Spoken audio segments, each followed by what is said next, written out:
चले भाई, बुधवार की सुबह इस कारोबारी हफ्ते का मिड पॉइंट, और न जाने किसकी शक्ल देख के इस हफ्ते की शुरुआत करी थी। हर दिन दिक्कतें हैं। मंडे को जब हफ्ते के लिए लौट के आए थे हम लोग कामकाज के लिए, तो अपडेट थे कि यूएस ईरान में फिर जंग भड़क गई है, दिक्कत आ गई थी।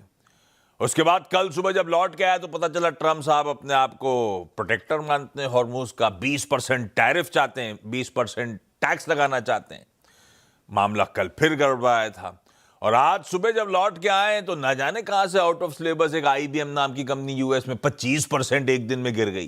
तो आईटी सेक्टर फोकस में आने वाले भाई साहब। खैर, सारे ओवरनाइट क्यूज की डिटेलिंग पर आगे आता हूं। पहले कल का इंट्राडे स्क्रीन पर रखिएगा। कल सुबह खराब संकेत थे। कल सबसे खराब दिक्कत थी कच्चा तेल खूब उछल के कामकाज कर रहा था, तो पता था हमारे लिए दिक्कत आने वाली है। ऐसे ही हुआ था। गैप डाउन शुरुआत करीब 140-145 अंक की कमजोरी के साथ हमने कल सेशन की शुरुआत करी थी।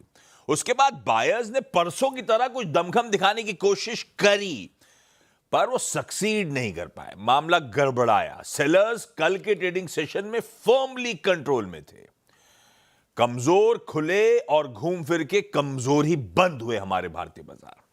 हां, कहने के लिए परसों की जो रेंज थी, वो जो दायरा था, उसके अंदर ही कल का सेशन सिमटता हुआ आपको नजर आया। पर परसों मजबूती के नाम था, कल कमजोरी के। ब्रेंट उछल रहा था, इंडिया विक्स वो डर का इंडेक्स बढ़ रहा था, और सबसे इंपॉर्टेंट हमारे लिए हमारा रुपया 96 के बियॉन्ड जाके कामकाज कर रहा था। 22 मई के बाद पहली बार 96 के लेवल्स ब्रीच कर दिए थे। अच्छी खासी कमजोरी थी रुपए में। तो इन सब वेरिएबल्स पे आज के सेशन में पूरी नजर रखिएगा। खैर, आज खुलते ही हमारा एक सैंडविच सेशन है। 2 वीकली एक्सपायरीज के बीच में सिमटा हुआ आज का कारोबारी सत्र है। रिएक्ट करना है वो आईबीएम पे, उसके अपडेट्स पे। आईटी सेक्टर फोकस में होगा। यूएस में कल महंगाई दर के आंकड़े आने थे। उसके बाद फेड चेयर की टेस्टिमनी थी हाउस के सामने। बथेरों इंपॉर्टेंट बैंक्स के नंबर्स आने थे। इन सब पे रिएक्शन का दिन है। समझना है, बातचीत करनी है।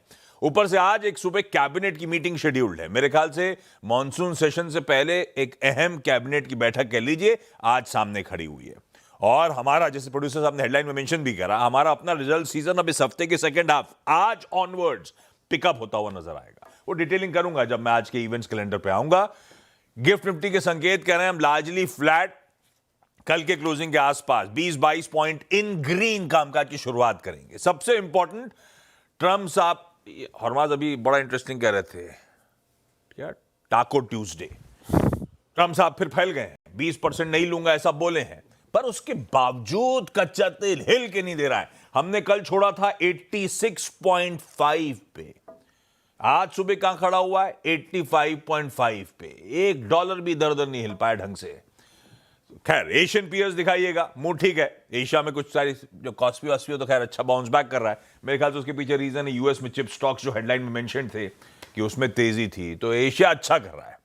यूएस के मार्केट्स अच्छा कर गए कल। 1/4 से 1% का उछाल था, और ऊपर से आज के फ्यूचर्स भी फ्लैट से आधे % की मजबूती के साथ ट्रेड कर रहे हैं। तो तब और अब की पहली प्लेट दिखाई कि यूएस फ्यूचर्स जहां छोड़े थे उससे तो कहीं अच्छा हैंडओवर है, वो उसको लेकर इशू नहीं। क्यूज भी सुनने में अच्छे ही लग रहे हैं, चुंगी नहीं लेंगे ट्रम्प साहब। तो फिर मामला है कैसा, चल क्या रहा है, और कच्चा तेल ठंडा पड़ा क्यों नहीं? अगर यही कच्चा तेल उसी चुंगी के चलते 77 से 86 तक गया था, तो वापस एटलीस्ट 80 तक आया क्यों नहीं?